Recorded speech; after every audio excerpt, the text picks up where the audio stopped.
성경 말씀은 오늘 성경 말씀은 여호수아 2장 1절에부터 7절까지 말씀드리겠습니다.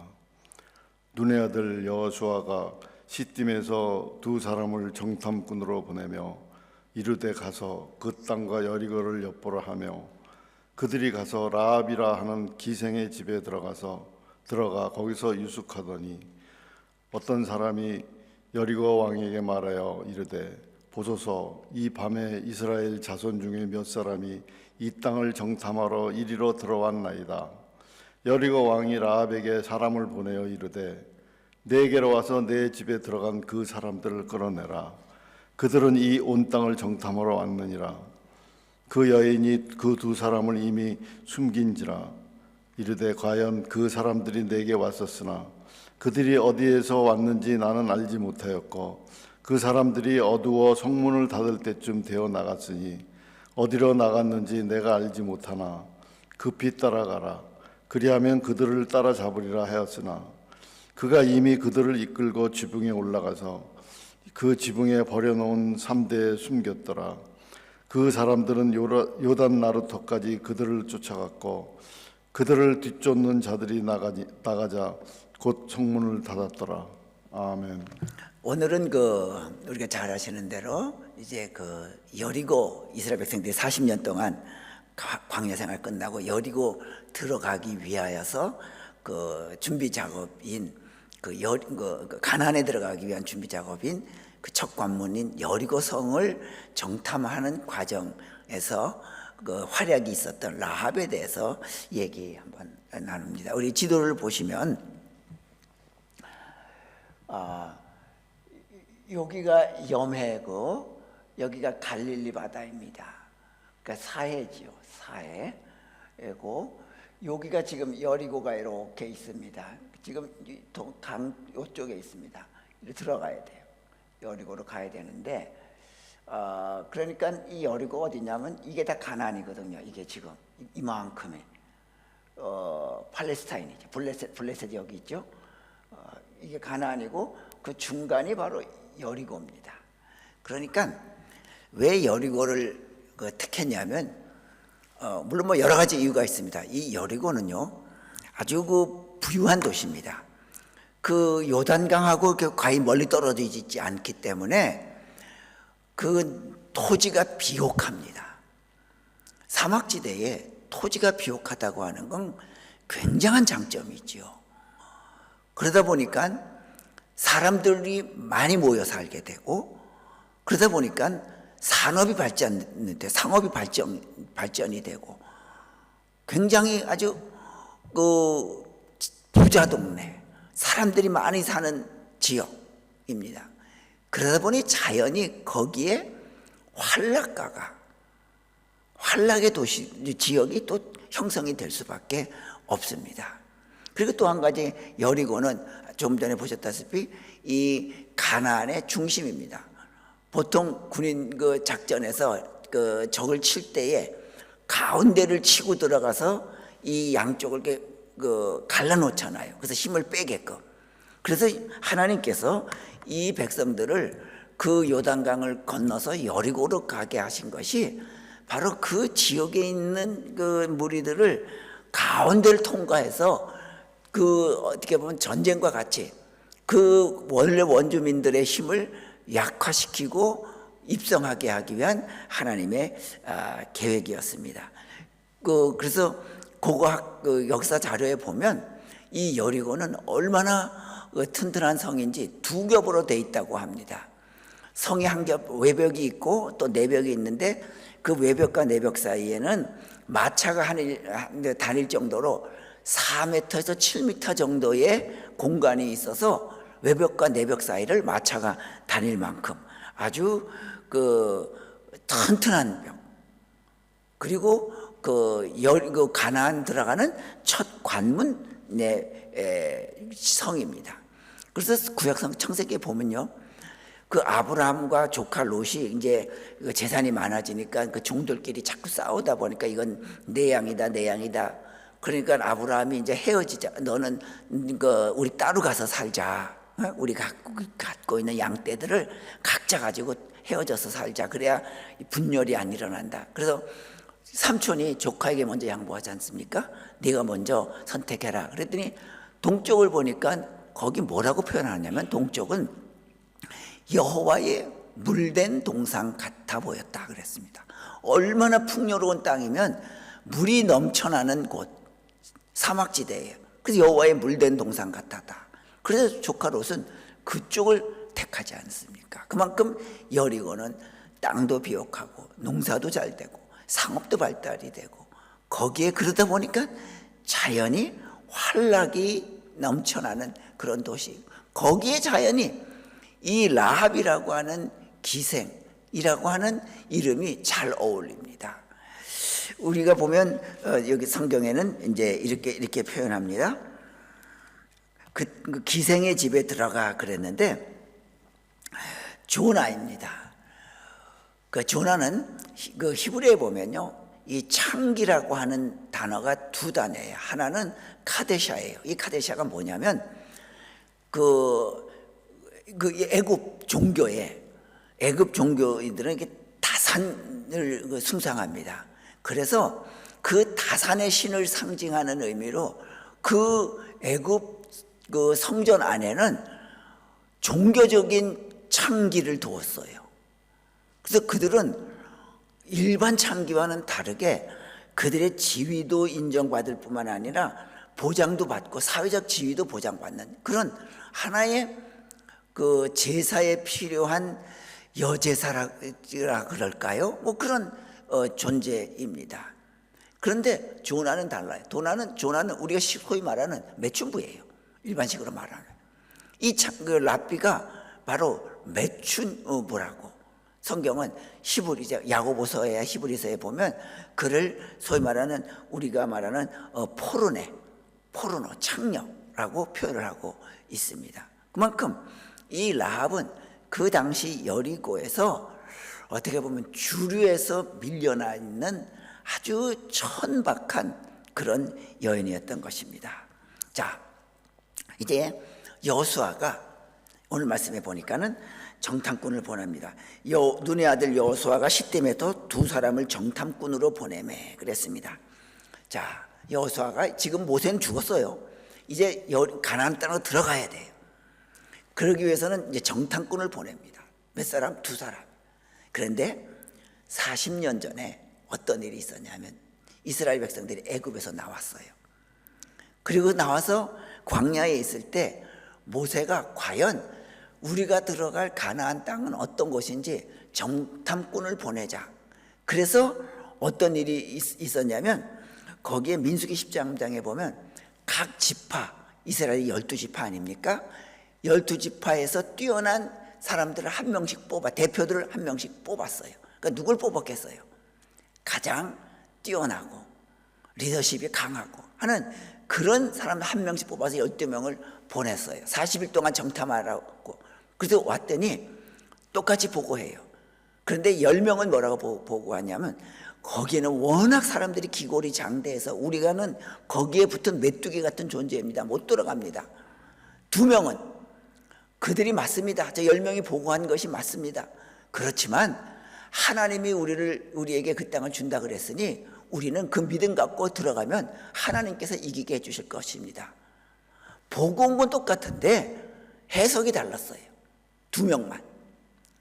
그랬더니 이스라엘 백성들이 누구 말을 들을까요? 부정적인 말을 듣지요.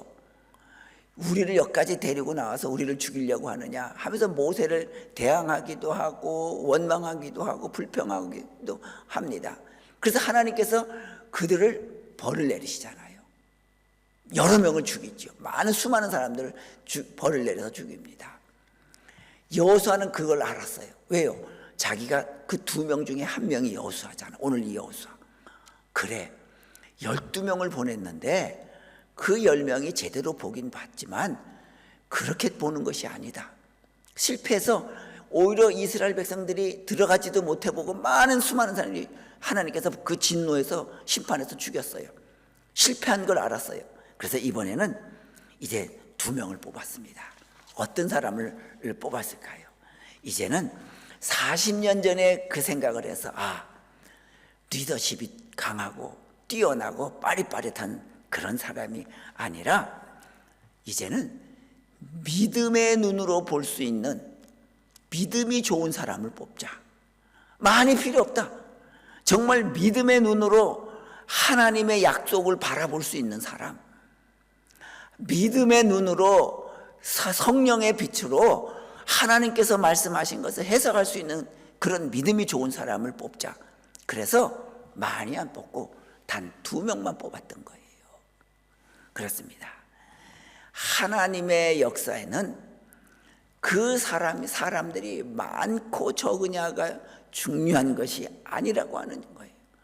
얼마만큼 하나님과 함께 하려는 그 마음이 있느냐, 하나님의 눈으로 하나님의 심정으로 이 세상을 바라보려고 하는 그 믿음을 갖고 있느냐, 하나님은 그걸 원하신다고 하는 거예요. 여호수아는 그걸 알았어요.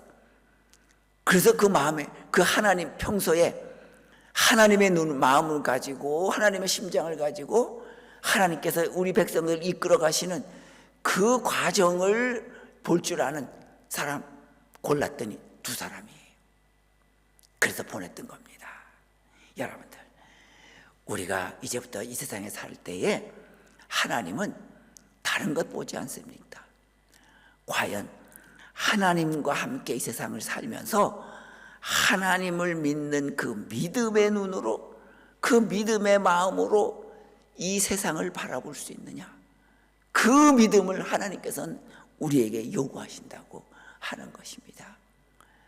그 12명 많아도 똑똑하고 뛰어난 인물들이었지만 오히려 잘못 그들이 본 것이 맞긴 맞는데 그것을 하나님의 성령의 빛으로 해석할 수 몰랐던 그 10사람 때문에 오히려 많은 사람들은, 이스라엘 백성들은 하나님께 진노를 받을 수밖에 없었다고 하는 것 잊지 마시면서 우리는, 그래, 나나 저 사람이나 똑같이 세상을 살지만 나도 저 사람도 똑같은 사실을 안고 살지만 과연 나는 믿음의 모습으로, 하나님의 말씀으로, 성령의 빛으로 내가 이 세상을 살아가고 있는가, 항상 우리가 묻는 그런 우리가 될 수 있길 바랍니다.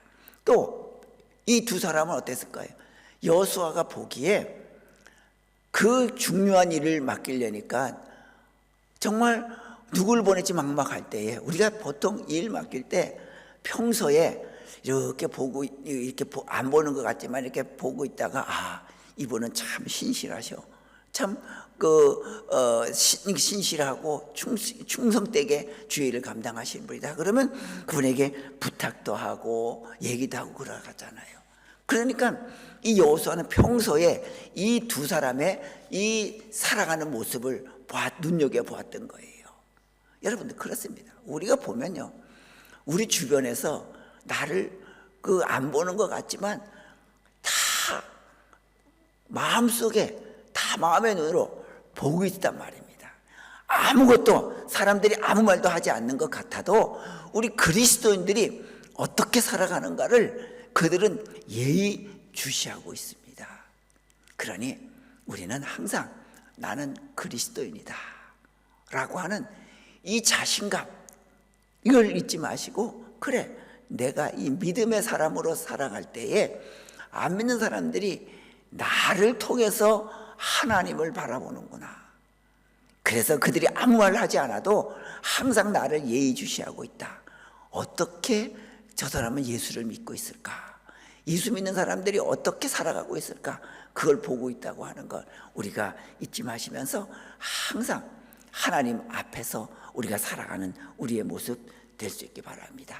자, 그런데 저는요, 어릴 때 이 얘기를 들을 때, 과연 하나님이 그 땅을 주신다 그랬는데, 오늘 우리 읽지 않았지만 성경에는 뭐라고 말하면, 너희가 발바닥으로 밟는 있다. 1장 3절에 내가 모세에게 말한 바와 같이 너희 발바닥으로 밟는 곳은 모두 내가 너희에게 주었노니. 하나님께서요, 이스라엘 백성들에게 그 가나안 땅 들어가서 밟으면 다 너희 거다, 다 주겠다 그랬어요. 그러면 어떻게 해야 돼요? 믿음으로 감사합니다. 우리는 다른 거 필요 없어. 하나님이 약속하셨으니까 믿음만 갖고 들어가면 돼. 하면 됐지. 왜 정탐꾼을 보냈을까? 소위 말해 스파이를 그 땅이 어떤 땅인지 보고 오라. 잘 정탐하고 어디가 허점이 있는 성벽인지 보고 오라고 그랬단 말이죠. 그건 하나님을 못 믿어서 그런 것 아닌가라고 어릴 때부터 저는 많은 의혹을 가졌던 것입니다. 그런데 그렇지 않습니다. 분명히 하나님이 가나안 땅을 주신다고 했습니다. 그래서 하나님의 일을 하실 때는요, 하나님이 일을 하실 때는요, 하나님의 방법으로 하나님의 시간에 맞춰서 하나님께서 우리에게 역사하셔요. 하나님의 방법까지 기다려야 돼요. 하나님의 시간까지 기다려야 돼요. 그러면 우리는 가만히 있어야 되느냐? 그렇지 않습니다. 자, 정탐꾼을 보냈죠. 하나님이 역사하시지만 우리가 감당해야 될 것이 있습니다. 뭘 해야 돼요? 우리는 계획하고 최선의 노력을 다 해야 돼. 다 하는 것이 하나님이 우리에게 역사할 때에 우리가 가져야 할 태도인 겁니다. 잘 계획하고 잘 준비하고 그냥 여력을 주신다 그랬으니 가만히 있으면 하나님이 저절로 무너뜨려 주시겠지. 아니에요. 그 성이 어디가 약한지, 보쳤을 때에 언제 저들이 졸고 있는지, 저들의 백성들의 지금 심정은 우리가 쳐들어가면 우리를 잘 맞아줄지 안 줄지 이걸 잘 봐야 된단 말이죠. 알아야 된단 말이죠. 자, 그렇기 때문에 우리는 항상 하나님 안에서 내가 하나님이 나를 인도해 주시고 역사해 주시지만 나는 나대로 굉장히 계획도 준비도 노력도 최선을 다해야 한다는 것 우리가 있어서는 안 됩니다. 이제 나이 들어보니까 깨닫는 것 중에 하나가 그래요. 인생을 살아가는 데는 어느 누구 한 사람 그 사람의 삶이 최고다, 이 사람의 삶이 최고 모범적이다라고 하는 것이 없더라고요. 각자 사람마다 그 사람의 인생에 멋이 있고요, 그 사람의 인생에 값어치가 다 있어요. 이 사람의 삶만 멋있다고 생각들지 않더라고요. 그런데 이걸 나중에 알았어요. 진작 알았다고 하면 그래, 내가 저 사람이 살아가는 것보다는 멋도 없을 것 같고 좀 빈약하지만 그래도 나는 내 나름대로의 인생의 즐거움이 있고 내 인생의 값어치가 있으니 나는 내가 가진 그 작은 거 보잘것없는 그 인생의 값어치 멋을 내가 충분히 그걸 집중적으로 발전시켜서 나는 그 삶을 누리며 살면 된다.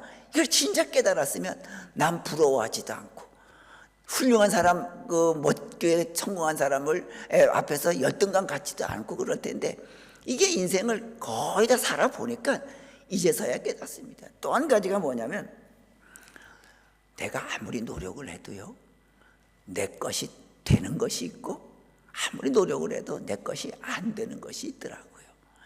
우리 늘 좋은 책들 읽어보면 노력하면 다 된다고 그래서 열심히 노력했는데 안 돼요. 안 되는 것도 많이 있더라고요. 그래서 어떤 때는 좌절해요. 내가 노력이 부족한가? 열심히 부족한가?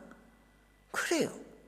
그런데 내가 최선을 노력을 했는데도 안 되는 것은 안 되고 되는 것은 되더라고 일찍 깨달았다고 하면 안 되는 것은 빨리 털고 빨리 일어났을 거예요. 그래서 되는 것에 집중해서 그렇다고 하면 아마 지금의 삶보다 더 나아지지 않았을까. 근데 되지도 않는 것에 내가 너무 시간을 많이 쏟다 보니까 될 것에 쏟아야 될 노력을 거기다 다 쏟아버리다 보니까 시간만 많이 흘러버린 거예요. 그런데 지금 와서 또 한 가지 더 깊이 생각해 보면 끝까지 안 되더라도 끝까지 노력을 해야 내가 나중에 후회를 안 하게 되더라. 그걸 나 지금에 깨달았습니다. 그래, 내가 원하는 것 아무리 노력해서 안 됐지만 비록 안 됐지만 내가 후회는 없다. 내가 열심히 했기 때문에. 열심히 안 하고 안 됐으면 내가 얼마나 후회가 많았겠어요. 그러나 이제는 하고 나와서 보니까 그래, 그건 내 능력 밖이었어. 그래서 후회가 안 되는, 마찬가지입니다.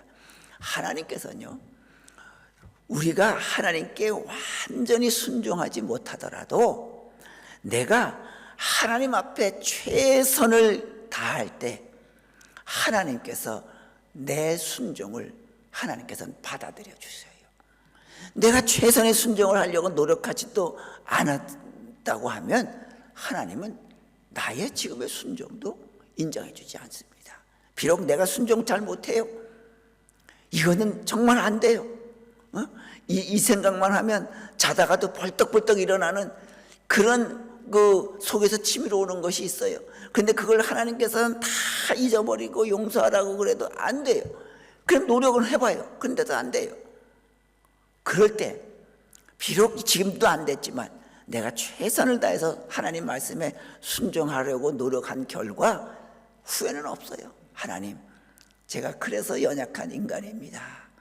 다 열심히 최선을 다해서 노력을 했는데도 안 됩니다. 이제는 그저 하나님께서 저희 처분만 해주신 인도해주신 처분만 기다리겠습니다 하다 보면 제가 그 노력한 것이 후회가 되지 않는 것. 자, 여러분들, 우리가 믿음으로 살아간다고 하는 것은요, 주먹구구식으로 살아가는 게 아닙니다. 어떤 분은요, 어떤 목사님은 그래요. 나는 설교 준비할 때 성경만 본다고, 성경 외에는 안 본다고. 어떻게 보면 그 굉장한 믿음의 말 같잖아요.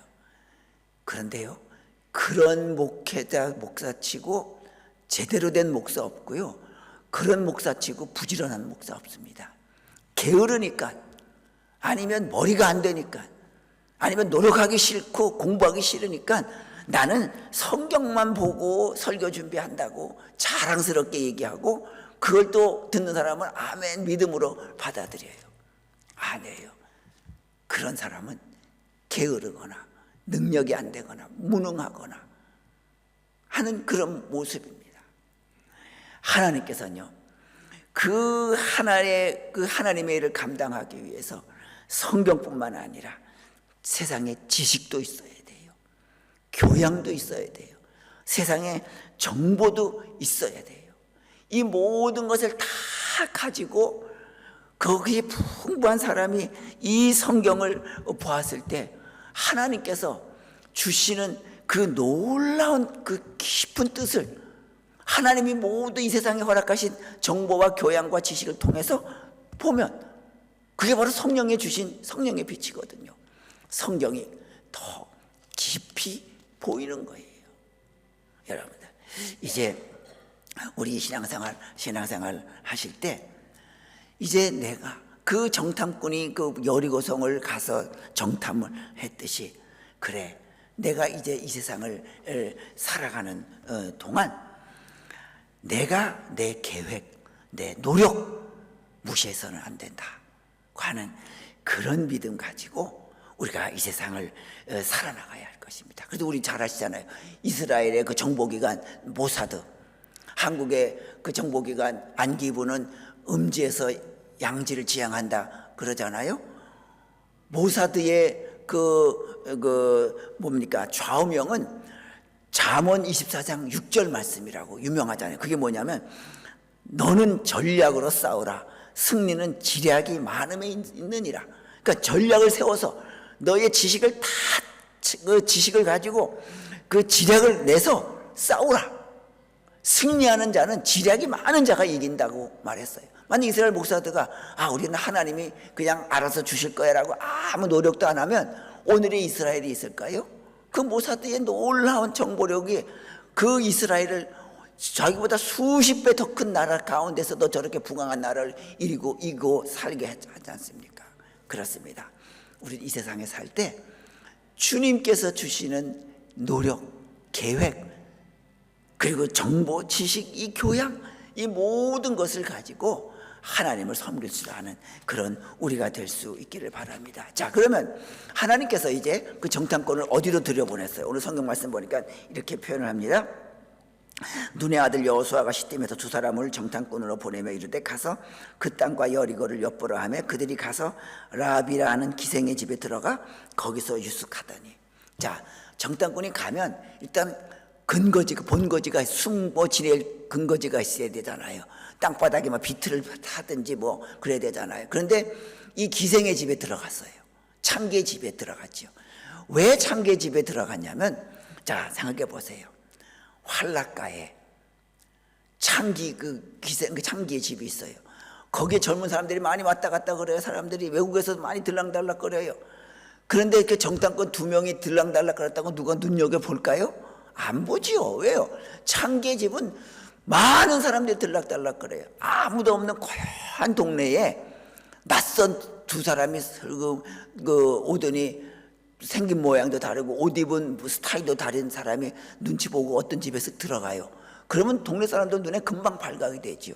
그런데 이 기생의 집에 들어가면 워낙 많은 사람들이 그 저작거리를 다니고 또 그 집을 들어가는 거리기 때문에 누가 눈여겨 안 보니까 발각될 염려가 없어요. 또 한 가지, 여러 사람이 그 기생의 집에 드나들잖아요.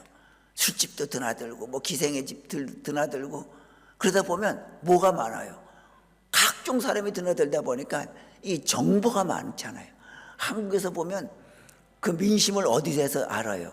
택시 운전하시는 택시 드라이버들이 그 워낙 많은 사람들, 뭐 이런 사람 저런 사람, 젊은이서부터 나이 든 사람까지 태우다 보니까 그 사람들의 얘기를 많이 듣다 보니까 택시 운전기사들이 그 민심을 잘 알아요. 그러니까 정치인들이 어떻게 해서든지 그 택시 운전기사들의 마음을 잡으려고 하는 거예요. 마찬가지로 이 기생 라합의 집은 여러 사람이 들어다니까 정보가 많으니까 이 정탐꾼이 그 집에 들어가서 이 여리고의 정보를 알고 싶었던 거예요. 그리고 또 한 가지, 성경 말씀에 보면 이렇게 표현을 합니다. 그 집이 어디 있었냐면 읽지 않았지만 15절에 라합이 그들을 창문에서 줄로 달아내리니 그의 집이 성벽 위에 있으므로, 그의 라합의 집은요, 이 성이 있으면 그 위에 있대요. 그러니까 어때요? 도망치기가 좋아요. 도망칠 때 이 문을 다 막아 놓으면 위에서 이렇게 줄을 타고 내려오게, 실제로 그렇게 줄을 달아 내려서 내려갔어요. 탈출했어요. 그러니까 하나님께서요, 어때요? 이 정탐꾼을 여호수아가 뽑을 때부터 하나님은 이 정탐꾼을 저 기생 라합의 집에 들어가서 숨게 해야 될 이유를 알기 때문에 이미 기생 라합 집을 딱 선택해 뒀어요.